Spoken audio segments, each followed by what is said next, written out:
Assalamualaikum warahmatullahi wabarakatuh. Pada kesempatan kali ini, kelompok kami akan menerangkan materi tentang fikih jinayah.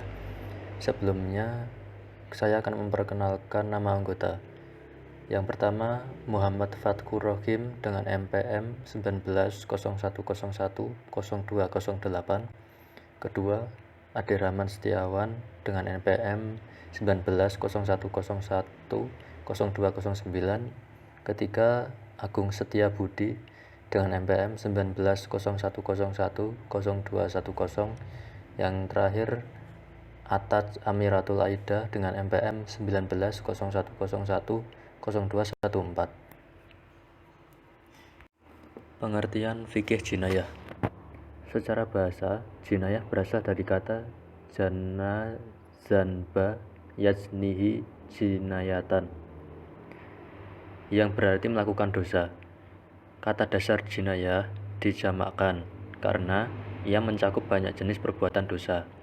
Menurut istilah syar'i, kata jinayah berarti menganiaya badan sehingga pelakunya wajib dijatuhi hukuman qisas atau membayar denda.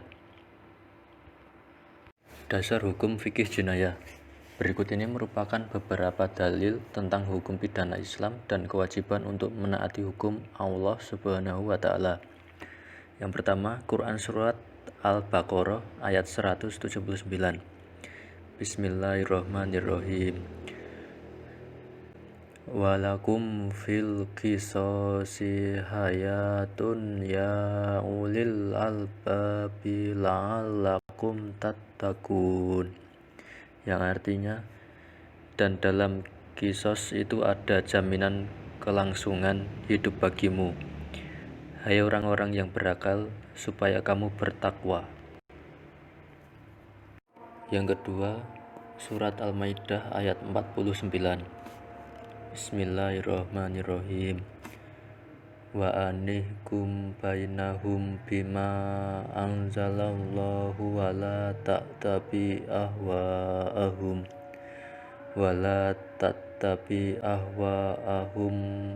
wahzarhum ayyaftinuka an ba'di ma anzalallahu ilaik.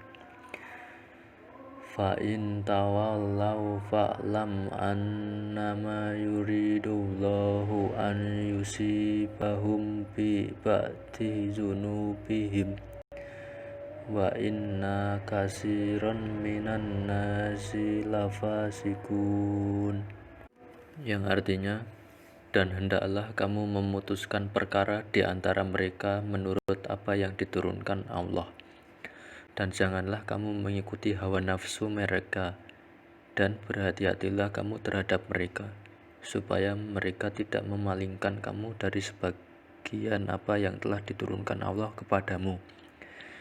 Jika mereka berpaling dari hukum yang telah diturunkan Allah, maka ketahuilah bahwa sesungguhnya Allah menghendaki akan menimpakan musibah kepada mereka disebabkan sebagian dosa-dosa mereka, dan sesungguhnya kebanyakan manusia adalah orang-orang yang fasik.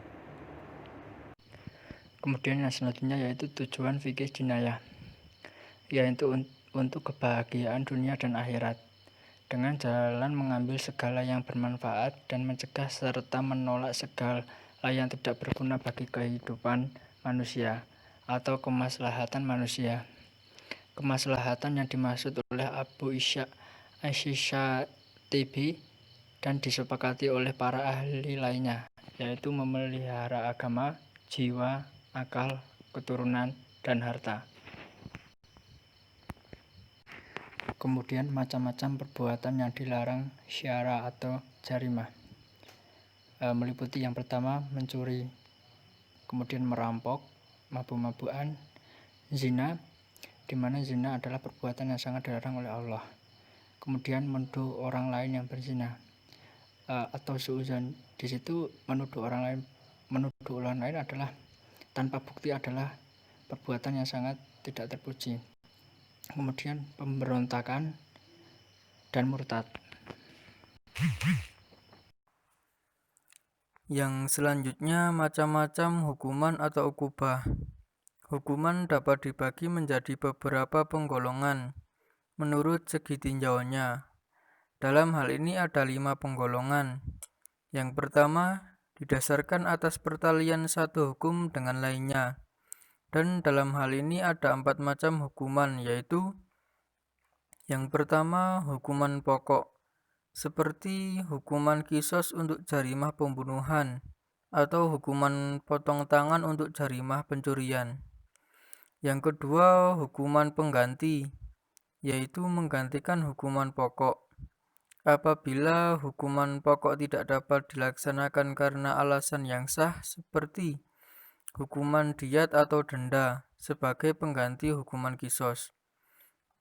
Yang ketiga, hukuman tambahan atau ukubah tabaiyah, yaitu hukuman yang mengikuti hukuman pokok tanpa memerlukan keputusan secara tersendiri, seperti larangan menerima warisan bagi orang yang melakukan pembunuhan terhadap keluarga, sebagai tambahan dari hukuman kisos atau mati.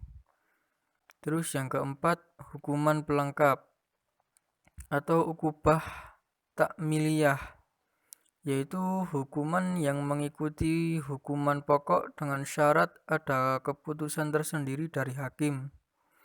Dan syariat inilah yang menjadi ciri pemisahnya dengan hukuman tambahan. Contoh hukuman pelengkap ialah mengalungkan tangan pencuri yang telah dipotong di lehernya. Terus yang kedua, penggolongan kedua ini ditinjau dari segi kekuasaan hakim dalam menentukan berat ringannya hukuman. Dalam hal ini ada 2 macam hukuman, yaitu yang pertama, hukuman yang hanya mempunyai satu batas, artinya tidak ada batas tertinggi atau batas terendahnya, seperti hukuman jilid sebagai hukuman had atau 80 kali atau 100 kali. Terus yang kedua, hukuman yang mempunyai batas tertinggi dan batas terendah, di mana hakim diberi kebebasan untuk memilih hukuman yang sesuai antara kedua batas tersebut, seperti hukuman penjara atau jilid pada jarimah takzir. Macam-macam hukuman penggolongan ketiga, yaitu penggolongan ketiga ini ditinjau dari segi besarnya hukuman yang telah ditentukan, yaitu yang pertama, ukubah hazimah atau hukuman keharusan, yaitu hukuman yang telah ditentukan macam dan besarnya, di mana hakim harus melaksanakannya tanpa dikurangi atau ditambah atau diganti dengan hukuman lain. Yang kedua yaitu ukubah makhayaroh atau hukuman pilihan, yaitu hukuman yang diserahkan kepada hakim untuk dipilihnya dari sekumpulan hukuman-hukuman yang ditetapkan oleh syara agar bisa disesuaikan dengan keadaan pembuat dan perbuatannya. Penggolongan keempat yaitu ditinjau dari segi tempat dilakukannya hukuman. Yang pertama, hukuman badan. Hukuman badan yaitu dijatuhkan atas badan seperti hukuman mati, dera, penjara, dan sebagainya. Yang kedua, hukuman jiwa, yaitu dikenakan atas jiwa seseorang, bukan badannya, seperti ancaman, peringatan, dan teguran. Yang ketiga yaitu hukuman harta. Hukuman harta yaitu yang dikenakan terhadap harta seseorang, seperti diat, denda, dan perampasan harta. Pada penggolongan kelima, ditinjau dari segi macamnya jarimah yang diancamkan hukuman, yaitu yang pertama hukuman hudud. Hukuman hudud yaitu hukuman yang ditetapkan atas jarimah-jarimah hudud. Yang kedua adalah hukuman qisas diat, yaitu yang ditetapkan atas jarimah-jarimah qisas diat. Yang ketiga yaitu hukuman kifarat, yaitu yang ditetapkan untuk sebagian jarimah qisas, diat, dan beberapa jarimah takzir. Yang keempat yaitu hukuman takzir, yaitu yang ditetapkan untuk jarimah-jarimah takzir. Sekian presentasi dari kelompok kami. Apabila ada kesalahan dari kelompok kami mohon maaf yang sebesar-besarnya. Wassalamualaikum warahmatullahi wabarakatuh.